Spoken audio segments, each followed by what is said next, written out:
एक सुंदर से गांव में राधा नाम की एक सुंदर लड़की रहती थी। उसका पूरे संसार में कोई भी नहीं था। उसके साथ बस एक गाय रहा करती थी। उसकी देखभाल करते हुए उसके दिए हुए दूध को बेचकर ही वो अपना पालन पोषण किया करती थी। उसे भगवान की पूजा आराधना करना बहुत अच्छा लगता था। अगर उसे कुछ खाली समय मिलता तो वो बस पूजा आराधना करती। वो अपने घर की साफ सफाई करती, भगवान को भोग लगाती और फिर ही स्वयं खाना खाती थी। एक दिन अचानक उसकी गाय बीमार हो गई और उसकी मृत्यु हो गई। मेरे पास बस एक गाय थी जो मर गई। अब मैं क्या करूं? अब मैं अपना गुजारा कैसे करूं भगवान? राधा ये सोचकर बड़ी दुखी सी रहने लगी। राधा के घर के सामने ही सीता रहा करती थी। उसके पास भी एक गाय थी। अब राधा उसके पास जाती और गाय का गोबर ले लेती और उसे बेचकर अपना पालन पोषण करती। सीता ये सब हर दिन देख रही थी। वो सोचने लगती है, राधा हमारी गाय का गोबर ले जाती है और उसे बेचकर अपना गुजारा कर रही है। मैं ये गोबर उसे क्यों दूं? उस दिन से सीता गाय को अपने घर के पीछे बांधने लगी। ये देखकर राधा को बहुत बुरा लगा। अगले दिन से राधा साहूकार के घर जाकर गोबर लाती। साहूकार जो ये सब देख रहा था वो सोचने लगता है, बेचारी हर दिन गोबर के लिए यहाँ आती है, मैं उसे अपनी गाय ही दे देता हूँ। वैसे भी ये गाय बीमार है, पता नहीं कितने दिन जीवित रहेगी। वैसे भी उसे क्या पता चलने वाला है कि ये गाय बीमार है।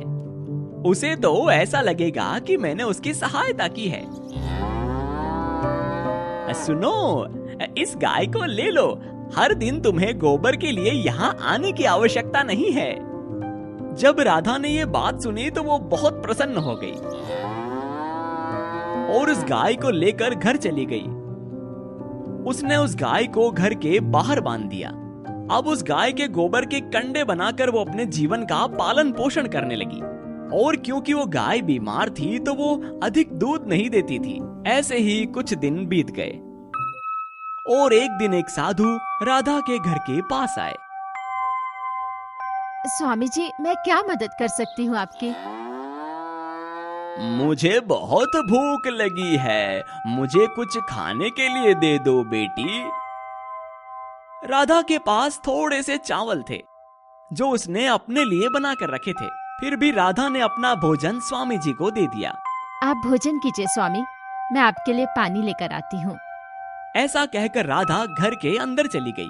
स्वामी जी ने अपनी दिव्य दृष्टि से देख लिया कि राधा अपने हिस्से का भोजन उन्हें देकर स्वयं भूखी रहने वाली है। इतने में राधा पानी ले आई। स्वामी जी ने राधा से कहा, बहुत बहुत धन्यवाद बेटी, तुमने तुम्हारा सारा भोजन मुझे दे दिया, अपने लिए कुछ भी बचा कर नहीं रखा। आज के बाद तुम किसी भी दुख का सामना नहीं करोगी। ऐसा कहा और गाय को सहला कर निकल गए। अगले ही दिन उस गाय ने सामान्य गोबर की बजाय सोने का गोबर दिया। ये सब सीता ने देख लिया और वो आश्चर्यचकित रह गई। तब सीता ने अपने गाय का गोबर वहां रख दिया और सोने का गोबर खुद लेकर चली गई और ऐसा वो हर दिन करने लगी।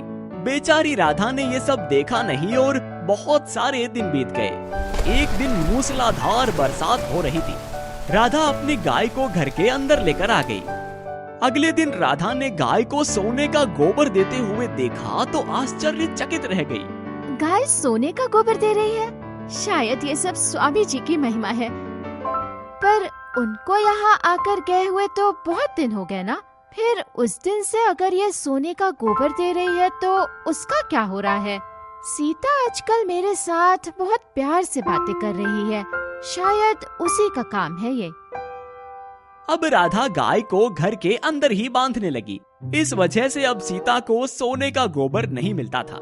इसी बात से वो गुस्से में आकर अपने आप से बोली, मैं जाकर साहूकार जी को ये बात बता दूंगी कि उनकी गाय अब सोने का गोबर देती है। मुझे जब सोना नहीं मिलेगा तो उसे क्यों मिलना चाहिए?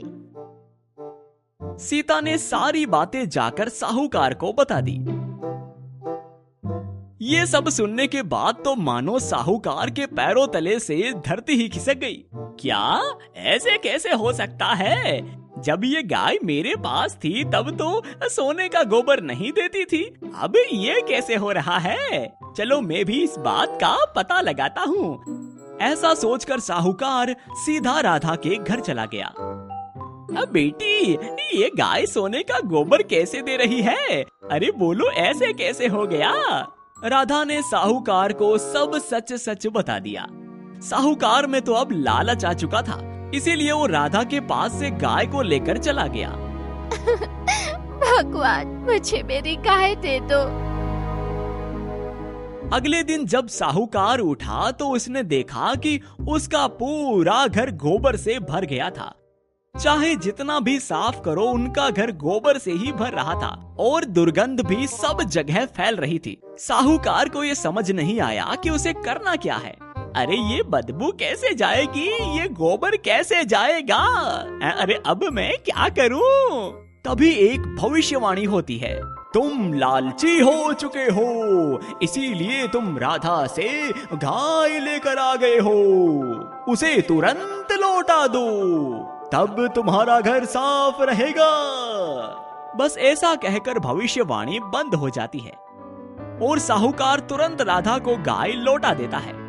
जैसे ही साहूकार ने ऐसा किया कि उसका घर एकदम साफ हो गया और राधा को गाय मिल जाने से वो बहुत प्रसन्न हो जाती है और भगवान का धन्यवाद करती है। क्या सीखा आपने इस कहानी में? कि हमेशा दूसरों की सहायता करनी चाहिए और दूसरों को देखकर जलना नहीं चाहिए। जितना है उसी में प्रसन्न रहना चाहिए।